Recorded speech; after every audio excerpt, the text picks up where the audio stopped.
The Lord said to Samuel, "How long will you grieve over Saul? I have rejected him from being king over Israel. Fill your horn with oil and set out.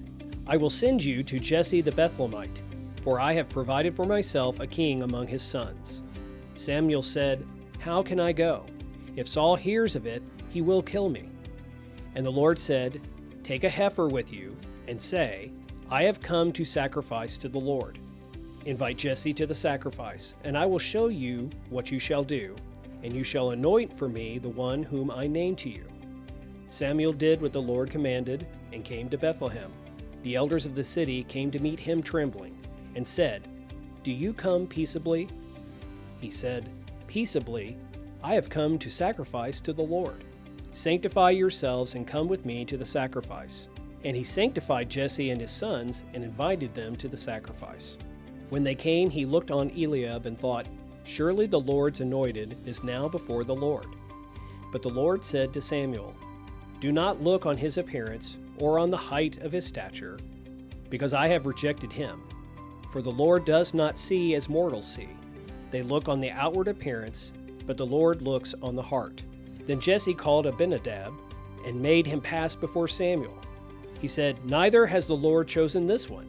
Then Jesse made Shammah pass by, and he said, "Neither has the Lord chosen this one." Jesse made 7 of his sons pass before Samuel, and Samuel said to Jesse, "The Lord has not chosen any of these." Samuel said to Jesse, "Are all your sons here?" And he said, "There remains yet the youngest, but he is keeping the sheep." And Samuel said to Jesse, "Send and bring him, for we will not sit down until he comes here." He sent and brought him in. Now he was ruddy and had beautiful eyes and was handsome. The Lord said, "Rise and anoint him, for this is the one." Then Samuel took the horn of oil and anointed him in the presence of his brothers, and the Spirit of the Lord came mightily upon David from that day forward.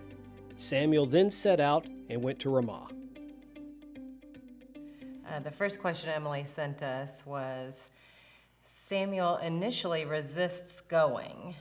Can you think of other folks in the Bible who didn't want to do what God asked of them? Jonah and the fish, he fled from God, telling him, "You need to go this way," and he went the opposite direction. And then he ended up going on a boat in the opposite direction of where God told him to go, and he got swallowed by a fish. So, yeah. And in the New Testament, Saul did not want to do what God wanted him to do, and he eventually became one of the most religious people Biggest for us. Yeah. Even Jesus, before he was going to be crucified and he was praying in the Garden of Gethsemane, he said to God, "Well, if it's possible to let this cup pass from me, then, pretty much I don't really want to do it, but if I have to do it, then I will." So he kind of didn't want to do what That's God a wanted good him point. to do either. That's a good point. I wouldn't have thought of that. If we look at the next question that was sent, it says, have you ever not wanted to do something that God was asking you to do? It's hard for me to be able to hear what God is telling me. I don't really hear a voice. I just get a feeling like, hey, this is probably the right thing to do. Maybe you should volunteer more or be more involved in church. More of a feeling than him asking me to do something. I can relate to that because I don't hear voices either. But I do get feelings. And when I act on those things, I find that I feel really connected or at one with God for that moment. And I call them my God moments. I have accomplished something, but I'm sure I don't listen the way I should. Yeah. For one thing, I'm sure God's evaluations are much truer than ours. Yeah. Because we are sinners. We have our own ideas, and we're not always are we open to dealing with someone who's different or thinks differently than we do. Right. And it's a wonderful thing to strive for. Yeah. I had a friend that was very religious. He would go to church every Sunday, but he was always reciting verses, and he like led youth groups a lot, and he was just very, very biblical, and was always reading the Bible and was always writing notes. It's easy to question yourself whenever all you're constantly doing is looking around and you're like, well, this person is. But we don't need to compare ourselves to people, because everybody does things in a different way too.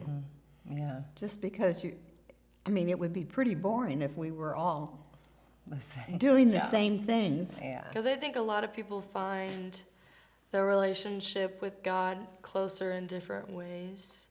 Like for me, like I connect God through music, but a lot of other people connect through God by like physically reading or like physically like writing down notes and like having a Bible study every single day. Like that's Or going on mission. or going on like actually doing like God's work. I think that's a really important thing, to try things. Don't stay in your same boat always. Try different things and find where your passion is. You never know what you might do that would connect Exactly. you more with God, Exactly. even if it's out of your comfort zone. Exactly. We were talking about diversity, right? And I mean, God obviously loves diversity because the whole world is so diverse. Exactly. We might look at a personality trait and see it as flawed or see it as perfect, but God has made that personality trait maybe in that person for a specific purpose. Like earlier when we were talking about Saul, who became Paul, the way he was persecuting Christians, people might think, well, gosh, he's just so go get him, and just kind of, but then God used that as a strength in order to spread Christianity throughout the world. Yes, he did. God gives us choice. He doesn't dictate to us what we have to do or how things have to be. He has given us free choice, and we have to realize that we choose these things. Sometimes there might be difficult circumstances in someone's life, or you're thinking, well, why does this person having to go through these difficult things? And then later on, you can see something good that comes out of that, and you can see God saw that whole thing happening maybe differently than what we Well, saw that's it true. happening. That's true. That God could make some good come out of some of maybe the bad choices that we've made or things that have happened. We see like all these bad things happening everywhere in our world, but sometimes God just wants us to see it in a bigger perspective to bring humans closer together, I feel like. And remind us we need each other. Right, yeah. There are difficult things and difficult circumstances sometimes, but out of those can come a closeness and a realization that we need God and we need each other. And Whenever someone does something or makes you upset or does something bad, we tend to label that person in a certain category and define them as this one singular person that'll keep doing the same wrong and that may not improve. They're just stuck in this category or box or label. But God likes to see it as we're all sinners. We all have sinned. But I'm not going to define you as this one person that did that one sin. And God grants us the assurance that we are forgiven. So we should be willing to do the same. yes. Everybody's just doing the best they can. Yeah. And even, so when we're looking at someone from God's perspective, instead of our own, we're only seeing a small snippet of that person. We Right. don't know all the things that that person is potentially Yeah. going through, which God knows.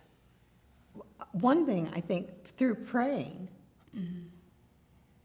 we can put our thoughts out there, and we might, at some point in time, get little snippets of something that we could change or do, or some comfort from it. Something good may turn around and happen, and it gives us hope to keep plodding. And having an open mind. Yeah.